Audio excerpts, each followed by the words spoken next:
अच्छा खालिद साहब ਇਹ ਵੀ ਵੇਖਿਆ ਜਾਵੇ ਬੰਗਲਾਦੇਸ਼ ਦੇ ਨਾਲ ਮਵਾਸਨਾ ਕਰੀਏ ਪਾਕਿਸਤਾਨ ਦੀ ਮਈਸ਼ਤ ਦਾ ਬੰਗਲਾਦੇਸ਼ ਜੋ ਕਿ ਬਾਅਦ ਚੋਂ ਵਜੂਦ ਵਿੱਚ ਆਇਆ ਪਾਕਿਸਤਾਨ ਦੀ ਮਈਸ਼ਤ 452 ਅਰਬ ਡਾਲਰ ਜੋ ਕਿ ਹੁਣ ਸਾਹਮਣੇ ਆਏ ਨੇ ਦਾਦਾਸ਼ੁਮਾਰ ਜਦ ਕਿ ਬੰਗਲਾਦੇਸ਼ ਦੀ ਮਈਸ਼ਤ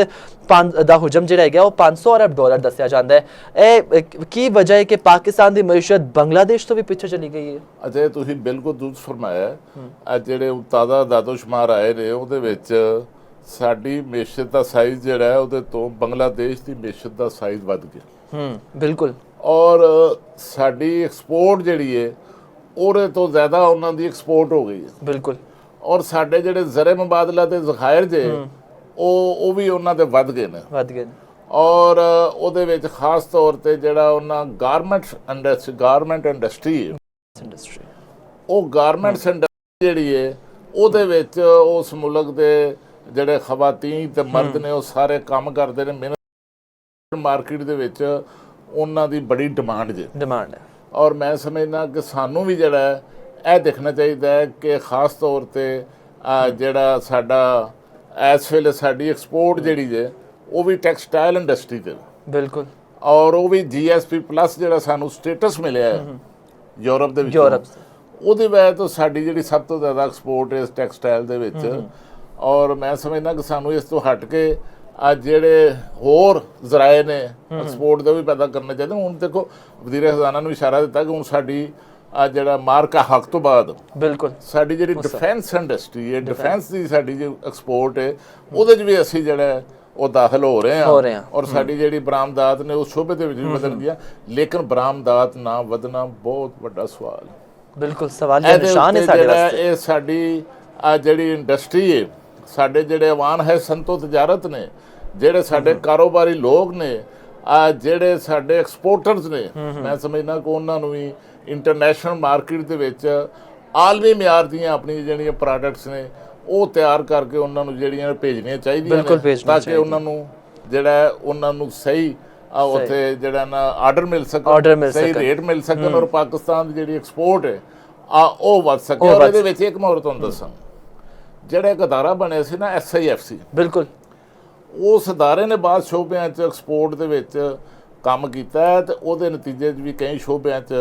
ਜਿਹੜੇ ਗੈਰ ਰਵਾਇਤੀ ਸ਼ੋਬੇ ਨੇ ਉਹਨਾਂ ਦੀ ਸਾਡੀ ਐਕਸਪੋਰਟ ਜਿਹੜੀ ਉਹ ਵਧੀ ਔਰ ਉਹਦੀ ਮੰਡੀ ਜਿਹੜੀ ਹੈ ਉਹ ਪੈਦਾ ਹੋਈ ਉਹਦੀ ਡਿਮਾਂਡ ਇੰਟਰਨੈਸ਼ਨਲ ਜਿਹੜੀ ਪੈਦਾ ਹੋਈ ਹੈ ਖਾਲਿਦ ਸਾਹਿਬ ਇੱਥੇ ਇੱਕ ਸਵਾਲ ਪੈਦਾ ਹੁੰਦਾ ਹੈ ਕਿ ਵਿਫਾਕ ਨੂੰ ਸੂਬਿਆਂ ਨੇ ਆਪਣੇ ਹਿੱਸੇ 'ਚੋਂ ਕਟੌਤੀ ਕਰਕੇ ਰਕਮ ਦਿੱਤੀ ਹੈ ਲੇਕਿਨ ਯਕੀਨੀ ਤੌਰ ਤੇ ਉਸ ਕਟੌਤੀ ਦੇ ਨਾਲ ਵੀ ਤੇ ਆਵਾਮ ਹੀ ਅਸਰਅੰਦਾਜ਼ ਹੋਵੇਗੀ ਡਾਇਰੈਕਟ ਕਿਉਂਕਿ ਸੂਬਿਆਂ ਦੇ ਕੋਲ ਜੇ ਬਜਟ ਘੱਟ ਹੋ ਜਾਏਗਾ ਫਿਰ ਨਵੇਂ ਸਕੂਲ ਨਹੀਂ ਬਣਨਗੇ ਸੜਕਾਂ ਨਹੀਂ ਬਣਨਗੀਆਂ ਹਸਪਤਾਲ ਨਹੀਂ ਬਣਨਗੇ ਜਾਂ ਜੋ ਸੂਬਿਆਂ ਦੇ ਕਰਨ ਵਾਲੇ ਕੰਮ ਨੇ ਉਹ ਫਿਰ ਘੱਟ ਹੋ ਜਾਣਗੇ ਤੇ ਉਹਨੂੰ ਕਿਸ ਤਰ੍ਹਾਂ ਮੈਨੇਜ ਕੀਤਾ ਜਾਵੇਗਾ ਅੱਛਾ ਤੁਸੀਂ ਅਗਰ ਦੇਖੋਗੇ ਜਿਹੜੇ ਸੂਬਿਆਂ ਦੀ ਡਿਵੈਲਪਮੈਂਟ ਦੇ ਬਜਟ ਦੀ ਕਟੌਤੀ ਹੋਈ ਹੈ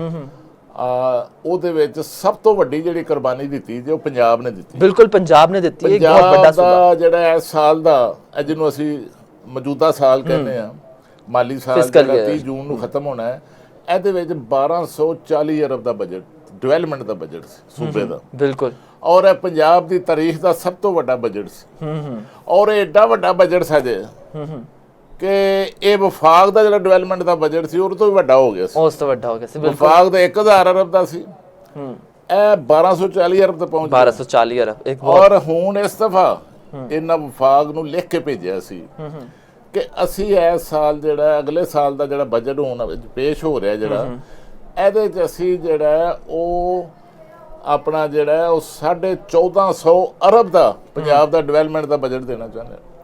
ਲੇਕਿਨ ਉਹਦੇ ਤੇ ਜਿਹੜੀ ਹੁਣ ਕਟੌਤੀਆਂ ਲੱਗੀਆਂ ਨੇ ਬਿਲਕੁਲ ਕਿਉਂਕਿ ਪੰਜਾਬ ਨੂੰ ਜਿਹੜਾ NFC ਅਵਾਰਡ ਹੈ ਉਹਦੇ ਤਹਿਤ ਪੰਜਾਬ ਦੀ ਆਬਾਦੀ ਦੀ ਬੁਨਿਆਦ ਤੇ ਸਭ ਤੋਂ ਜ਼ਿਆਦਾ ਜਿਹੜੇ ਟੈਕਸਾਂ ਦਾ ਪੂਲ ਹੈ ਕਾਬਲੇ ਤਕਸੀਮ ਜਿਹਨੂੰ ਅਸੀਂ ਟੈਕਸਾਂ ਦਾ ਪੂਲ ਕਹਿੰਦੇ ਸਭ ਤੋਂ ਜ਼ਿਆਦਾ ਵਸਾਇਲ ਪੰਜਾਬ ਨੂੰ ਮਿਲਦੇ 50% ਤੋਂ ਵੀ ਜ਼ਿਆਦਾ ਪੰਜਾਬ ਨੂੰ ਮਿਲਦੇ ਨੇ ਤੇ ਪੰਜਾਬ ਜਿਹੜੀ ਕੱਟ ਲੱਗੀ ਉਸੇ ਹਿਸਾਬ ਨਾਲ ਤੇ ਪੰਜਾਬ ਨੂੰ ਉਨਾ ਹੀ ਵੱਡਾ ਜਿਹੜਾ ਉਹ ਕੁਰਬਾਨੀ ਜਿਹੜੀ ਹੈ ਉਹ ਦੇਣੀ ਪੈ ਗਈ ਔਰ ਹੁਣ ਜਿਹੜਾ ਕੱਟ ਤੋਂ ਬਾਅਦ ਰਹਿ ਗਿਆ ਸਾਈਜ਼ ਜੀ ਉਹ ਅੱਧਾ ਵੀ ਨਹੀਂ ਰਿਹਾ 749 ਅਰਬ ਰਹਿ ਗਿਆ 1450 ਅਰਬ ਤੋਂ ਬਿਲਕੁਲ ਉਹਦੇ ਨਾਲ ਜ਼ਾਹਰ ਹੈ ਪੰਜਾਬ ਦੇ ਵਿੱਚ ਜਿਹੜੇ ਮਨਸੂਬੇ ਨੇ ਉਹ ਮੁਤਾਸਰ ਹੋਏ ਔਰ ਸੂਬਿਆਂ ਨੇ ਨੂੰ ਦੋ ਕਿਸਮ ਦੇ ਨੁਕਸਾਨਾਤ ਦਾ ਸਾਹਮਣਾ ਕਰਨਾ ਪਿਆ ਇੱਕ ਤਾਂ ਉਹਨਾਂ ਦਾ ਡਿਵੈਲਪਮੈਂਟ ਦਾ ਬਜਟ ਜਿਹੜਾ ਉਹਦਾ ਸਾਈਜ਼ ਛੋਟਾ ਹੋ ਗਿਆ ਔਰ ਦੂਜਾ ਵਫਾਕ ਦਾ ਜਿਹੜਾ FBR ਹੈ ਜਿਹੜਾ ਮਹਿਕਮਾ ਉਹਦੀਆਂ ਜਿਹੜੀਆਂ ਨਲਾਇਕੀਆਂ ਨੇ ਔਰ ਜਿਹੜੀਆਂ ਉਹਦੀਆਂ ਟੈਕਸ ਇਕੱਠਾ ਕਰਨ 'ਚ ਨਾਕਾਮੀਆਂ ਨੇ ਉਹਦਾ ਵੀ ਨੁਕਸਾਨ ਜਿਹੜਾ ਹੈ, ਉਹਦਾ ਅਸਰ ਜਿਹੜਾ ਹੈ, ਉਹ ਵੀ ਸੂਬਿਆਂ ਨੂੰ ਪਿਆ ਕਿਉਂਕਿ ਜਿਹੜੀ ਕਲੈਕਸ਼ਨ ਨਹੀਂ ਹੋਈ ਇਹਨਾਂ ਸਾਈਜ਼ ਜਿਹੜਾ ਸੀ, ਤੁਸੀਂ ਇਹ ਦੇਖੋ ਕਿ ਜਿੰਨਾ ਇਸ ਸਾਲ ਜਿਹੜਾ ਸੀ ਉਹ 1400 ਅਰਬ ਇਕੱਠਾ ਕਰਨ ਦਾ ਫੈਸਲਾ ਕੀਤਾ ਗਿਆ ਸੀ ਹਦਫ ਦਿੱਤਾ ਸੀ ਤੇ ਉਹਦੇ ਵਿੱਚੋਂ ਕੋਈ 1000 ਤੋਂ ਜ਼ਿਆਦਾ ਜਿਹੜਾ ਅਰਬ ਦਾ ਉਹ ਜਿਹੜਾ ਉਹ ਸ਼ਾਰਟਫਾਲ ਆ ਗਿਆ ਉਹਦੇ ਵਸਾਇਲ ਜਿਹੜੇ ਨੇ, ਕਿਉਂਕਿ ਸਭ ਤੋਂ ਵੱਡਾ ਸ਼ੇਅਰ ਜਿਹੜਾ ਸੀ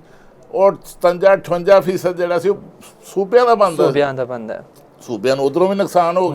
ਗਿਆ ਸੂਬਿਆਂ ਨੂੰ ਜਿਹੜਾ ਉਹ ਤੁਹਾਡੇ ਜਿਹੜੇ ਡਿਵੈਲਪਮੈਂਟ ਦੇ ਬਜਟ ਨੇ ਉਹਨਾਂ 'ਚ ਵੀ ਨੁਕਸਾਨ ਹੋ ਗਿਆ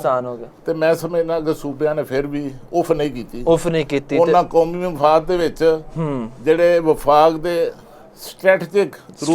ਜ਼ਰੂਰੀਆਤ ਸਨ ਉਹਨਾਂ ਨੂੰ ਪੂਰਾ ਕਰਨ ਵਾਸਤੇ ਸੂਬਿਆਂ ਨੇ ਬਹੁਤ ਵੱਡੀ ਕੁਰਬਾਨੀ ਦਿੱਤੀ ਹੈ। ਖਾਲਿਦ ਸਾਹਿਬ ਪੰਜਾਬ ਨੇ ਸਭ ਤੋਂ ਵੱਡੀ ਕੁਰਬਾਨੀ ਦਿੱਤੀ ਹੈ ਔਰ ਪੰਜਾਬ ਨੇ ਹਮੇਸ਼ਾ ਕੁਰਬਾਨੀ ਦਿੱਤੀ ਜੇ ਪੰਜਾਬ ਨੇ ਹਮੇਸ਼ਾ ਵੱਡਾ ਭਰਾ ਹੋਣ ਦੇ ਨਾਤੇ ਬਿਲਕੁਲ ਪੰਜਾਬ ਨੇ ਹਮੇਸ਼ਾ ਵੱਡਾ ਭਰਾ ਹੋਣ ਦੇ ਨਾਤੇ ਕੁਰਬਾਨੀ ਦਿੱਤੀ ਹੈ। ਤੇ ਆਖਿਰ ਤੇ ਦੋ ਸਵਾਲਾਤ ਮੈਂ ਐਡ ਕਰਨਾ ਚਾਹਾਂਗਾ। ਇੱਕ ਤੇ ਆਵੇ ਵਿਫਾਕ ਤੇ ਇੱਕ ਵੱਡਾ ਸਵਾਲ ਖੜਾ ਹੁੰਦਾ ਹੈ, ਰਿਕਾਰਡ ਕਰਜ਼ੇ ਲੈਣ ਦਾ ਵੀ ਜਿਹੜਾ ਹੈਗਾ ਮਾਮਲਾ ਵਿਫਾਕ ਤੇ ਫਿਰ ਆਉਂਦਾ ਹੈ। ਇੰਨੇ ਕਰਜ਼ੇ 1840 ਅਰਬ ਰੁਪਏ ਤੱਕ ਕਰਜ਼ਾ ਫਿਰ ਦੁਬਾਰਾ ਪਹੁੰਚ ਗਿਆ, ਉਸ ਨੂੰ ਵਾਪਸੀ ਦਾ ਕੋਈ ਤਰੀਕੇਕਾਰ ਸਾਹਮਣੇ ਨਹੀਂ ਆ ਰਿਹਾ। ਇੱਕ ਪਾਸੇ ਅਸੀਂ ਕਹਿ ਰਹੇ ਮਈਸ਼ਤ ਵੱਧ ਰਹੀ ਹੈ, ਇੱਕ ਪਾਸੇ ਮਾਮਲਾਤ ਫਿਰ ਉਸੇ ਸਾਈਡ ਤੇ ਆ ਕੇ ਖਲੋਤੇ ਹੋਏ ਨੇ। ਕੀ ਮਾਮਲਾਤ ਨੇ ਕਰਜ਼ਾ ਫਿਰ ਇੰਨਾ ਜ਼ਿਆਦਾ ਹੋ ਚੁੱਕਿਆ ਔਰ ਇੱਕ ਤਰੀਕਾ ਹੁਕੂਮਤ ਦੇ ਕੋਲ ਹੈ ਸਟ੍ਰੈਟਜੀ?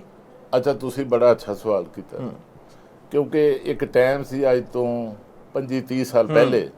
ਕਿ ਉਦੋਂ ਸਾਡਾ ਜਿਹੜਾ ਵਫਾਕੀ ਬਜਟ ਆਉਂਦਾ ਸੀ ਉਹਦੇ ਵਿੱਚ ਸਭ ਤੋਂ ਵੱਡਾ ਜਿਹੜਾ ਹੈਡ ਹੁੰਦਾ ਸੀ ਅਖਰਾਜਾਤ ਦਾ ਉਹ ਦਫਾ ਦਾ ਹੁੰਦਾ ਸੀ। ਬਿਲਕੁਲ। ਉਹ ਨੰਬਰ 2 ਜਿਹੜਾ ਹੁੰਦਾ ਸੀ ਉਹ ਕਰਜ਼ਿਆਂ ਤੇ ਵਾਪਸੀ ਤੇ ਕਰਜ਼ਿਆਂ ਤੇ ਸੂਦ ਦੀ ਅਦਾਇਗੀ ਦਾ ਹੁੰਦਾ ਸੀ। ਬਿਲਕੁਲ। ਹੁਣ ਇਹ ਸੂਰਤ-ਹਾਲ ਹੋ ਗਈ ਹੈ ਕਿ ਸਾਡੇ ਬਜਟ ਦੇ ਵਿੱਚ ਜਿਹੜੇ ਅਖਰਾਜਾਤ ਨੇ ਉਹਨਾਂ ਤੋਂ ਸਭ ਤੋਂ ਵੱਡਾ ਜਿਹੜਾ ਅਖਰਾਜਾਤ ਦਾ ਹੈਡ ਆ ਗਿਆ ਜਿਹੜਾ ਉਹ ਆ ਗਿਆ ਵੇ ਕਰਜ਼ਿਆਂ ਦੇ ਸੂਦ ਦੀ ਅਦਾਇਗੀ। ਹੁਣ ਦੇਖੋ ਨਾ ਸਾਡਾ ਦਫਾ ਦਾ ਬਜਟ ਜਿਹੜਾ ਉਹ ਸਿਰਫ ਆ ਜਿਹੜਾ ਉਹ 3000 ਅਰਬ। ਬਿਲਕੁਲ। ਤੇ ਜਿਹੜਾ ਕਰਜ਼ਿਆਂ ਦੇ ਸੂਦ ਦੀ ਅਦਾਇਗੀ ਤੁਸੀਂ ਡਾਕੂਮੈਂਟ ਤੇ ਕੋਈ ਜਿਹੜਾ ਵਿੱਚ ਲਿਖਿਆ ਉਹ 8054 ਅਰਬ ਰੁਪਏ ਜਿਹੜੇ ਨੇ ਉਹ ਅਸੀਂ ਸਿਰਫ ਕਰਜ਼ਿਆਂ ਦੀ ਤੇ ਸੂਦ ਦੀ ਅਦਾਇਗੀ ਤੇ ਦੇਣੇ ਜੇ। ਤੇ ਸਾਡੀ ਜਿਹੜੀ ਟੈਕਸ ਕਲੈਕਸ਼ਨ ਹੈ ਹੋਣੀ ਹੈ ਜੇ ਅਜੇ ਤੋਂ ਪਤਾ ਨਹੀਂ ਪੂਰੀ ਹੁੰਦੀ ਵੀ ਕਿ ਨਹੀਂ, ਲੇਕਿਨ ਜਿਹੜਾ ਹਦਫ ਦਿੱਤਾ ਅਗਲੇ ਸਾਲ ਦਾ ਉਹ 15264 ਅਰਬ ਦਾ ਦਿੱਤਾ ਔਰ ਉਹਦੇ ਤੋਂ ਜਿਹੜਾ 15264 ਅਰਬ ਦੇ ਟੈਕਸ ਇਕੱਠੇ ਹੋਣੇ ਨੇ ਬਿਲਕੁਲ ਉਹਦੇ ਤੋਂ 50% ਤੋਂ ਵੀ ਜ਼ਿਆਦਾ ਜਿਹੜਾ ਸਾਡਾ ਉਹ ਚਲੇ ਜਾਣਾ ਜੇ ਸੂਦ ਦੀ ਅਦਾਇਗੀ